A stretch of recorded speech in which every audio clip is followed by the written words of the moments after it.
Hello, everybody. It is time we are talking about intercultural communication. Intercultural communication essentially means communication across different cultural boundaries. When two or more people with different cultural backgrounds interact and communicate with each other or one another, we can say that intercultural communication is taking place.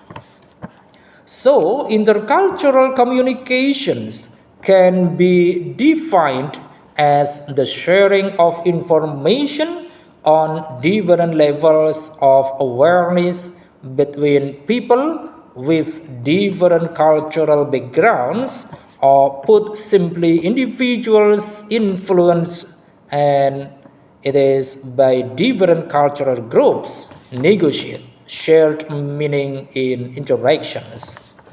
And then we move to barriers in intercultural communications. A communicative barrier relates to any components of a social exchange that causes a hindrance in the understanding or acceptance of another culture's customs or communications methods.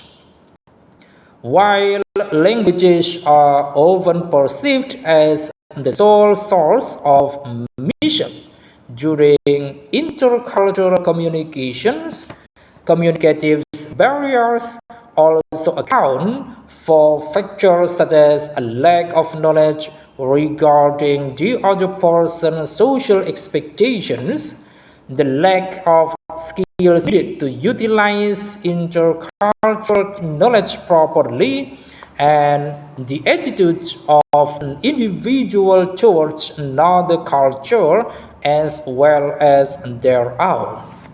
More specifically, these factors can influence communication behavior. And then we move to the critical aspects of intercultural communications include from the first, cultural awareness.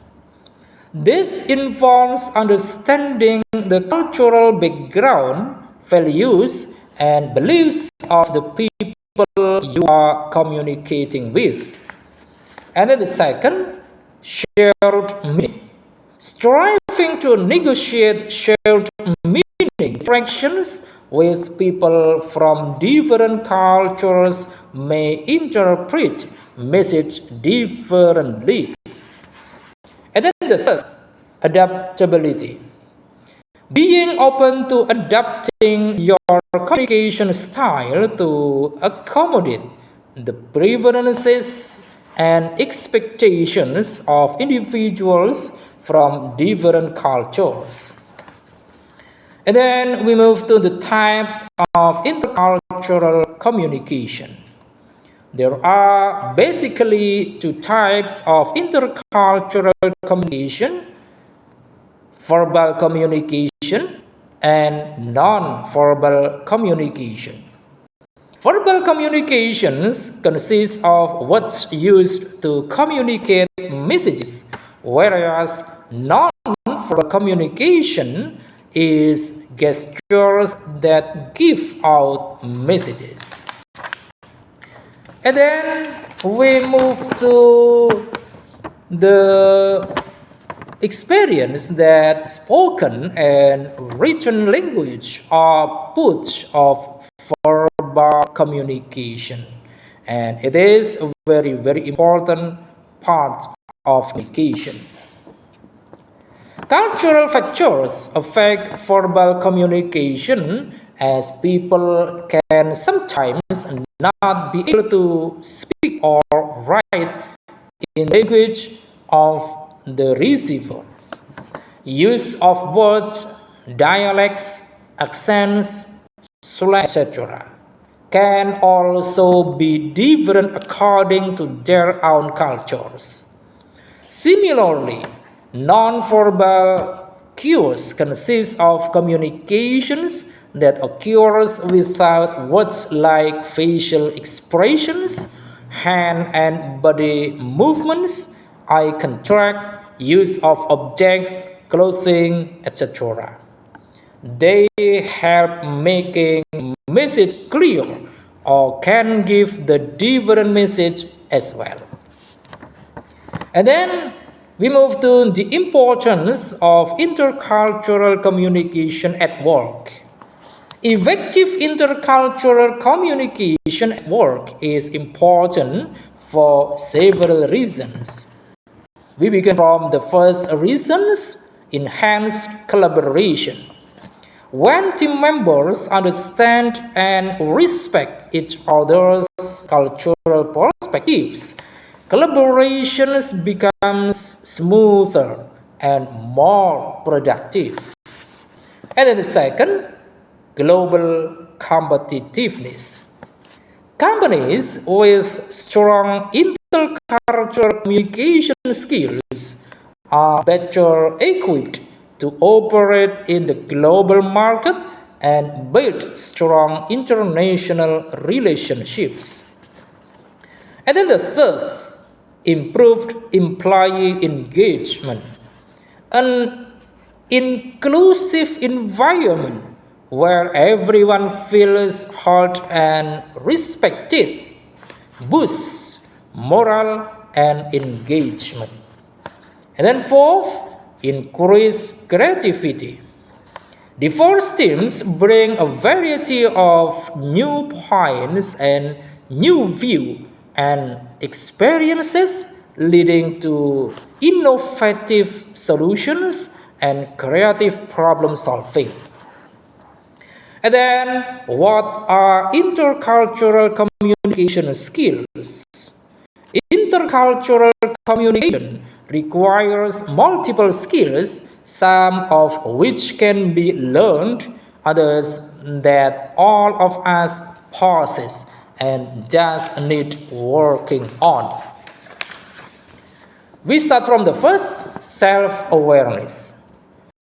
The key to understanding how other cultures communicate is to understand how you yourself communicate and how your culture has shaped you.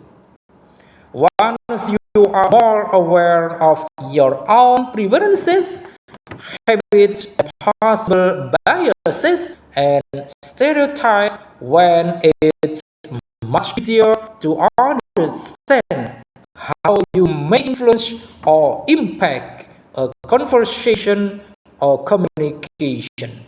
Intercultural communication is not only about being aware of the other, but also yourself. And then, second, positivity. When engaging with people from different cultures, it is always important to keep things positive. 99% of the time, when miscommunication happens, it is not because anyone purposely tried to confuse someone else. Most people are just trying to do what's right. And then the third, empathy. Appreciating that you have been shaped by the core culture and other influences helps create understanding, compassion, mindfulness, and empathy. Empathy is critical to intercultural communication as it helps you put yourself in someone else's shoes and understand what they may be going through. Intercultural communication relies on empathy as it creates a two-way street as opposed to being dominated by one or the other party. And then fourth, patience. Things work slightly differently around the world. This means things might take more time than you're used to or less.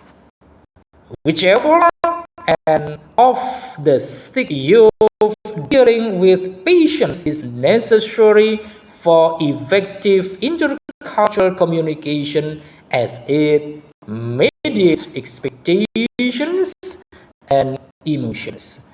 As a listener for this session, thanks for watching and don't forget give this channel with your like, comment, subscribe and share. Thank you.